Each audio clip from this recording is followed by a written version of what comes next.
Welcome back from a galaxy far, far away to the Return of the Sith podcast, where being small doesn't mean everything. I'm Abby. And I'm Lynn. Today we're going to be discussing Grogu, so let's get into it. Grogu survived Order 66 at the Jedi Temple, where he witnessed the death of the Jedi. He was able to see the rise of Darth Vader and the Empire come to power.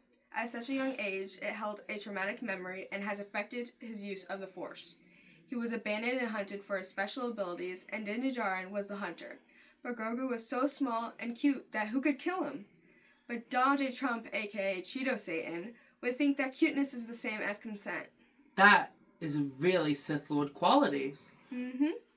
You can really see these Sith Lord qualities within his current war with Iran, where he's just backing Israel, who is also fighting many different countries, not just Iran, such as Lebanon, Syria, Iraq, and the other surrounding countries, where it's really turning into a crisis throughout the entirety of the Middle East.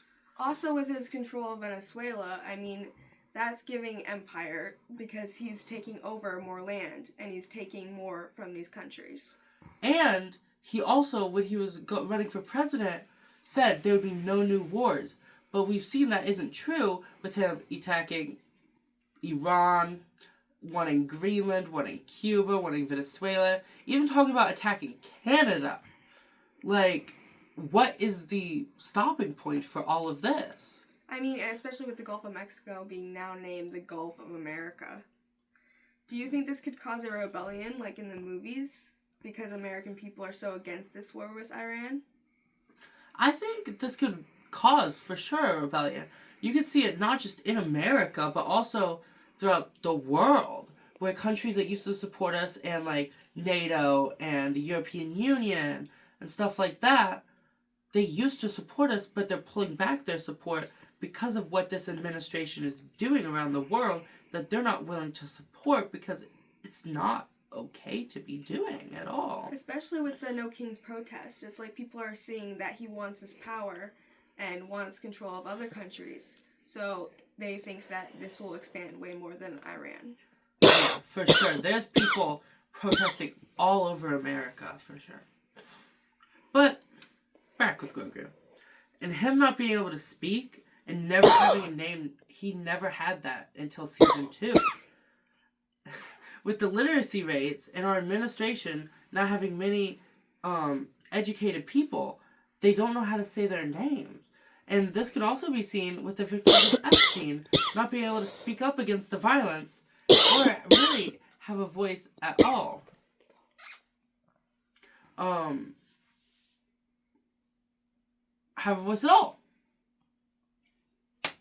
Have a voice at all. And a lot of people are victim blaming them, saying that they should have speaked up sooner when it happened, but people don't really grasp that people are sometimes afraid to speak up, especially with men like that with power. Yeah, for sure. Whenever people came out in 2016 when Trump was getting elected originally, that he had sexually assaulted them years prior, they were victim blamed because why didn't you come out sooner? So I think it's really sad to see when people finally have the courage to come out about that kind of stuff to just be shut down. And I think that's taking the voice away from the American people. Everyone has a voice and was born with a voice for a reason, and they should be able to use that voice. And them being victim blamed is stopping people from using that voice, for sure. But with people finding this out, it also gives him nicknames for people to see him for what he truly is. And I think that he is haunted by those nicknames, and those are just what represents his character and who he is. Yeah, you can also, if you do just a quick Google search, you'll only find insulting names.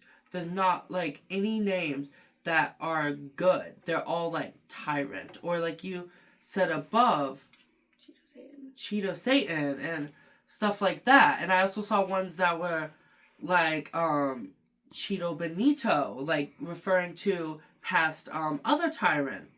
So you really can't find a good nickname for him, which I think shows the American support for the downfall of him, basically. Also, with Grogu finding his name, it gives him back some of his life before he was haunted by tragedy. But with Moff Gideon hunting him for his power, he is seen more as a creature for power than that of a life with feelings.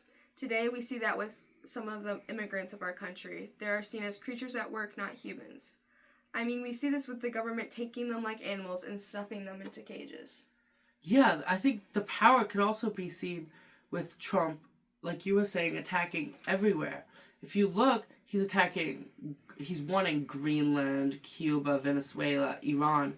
All of them have major oil resources and major trade locations. So there's obviously a reason he really wants that. So, and he's attacking these nations. Where's he gonna stop to get those resources? Exactly.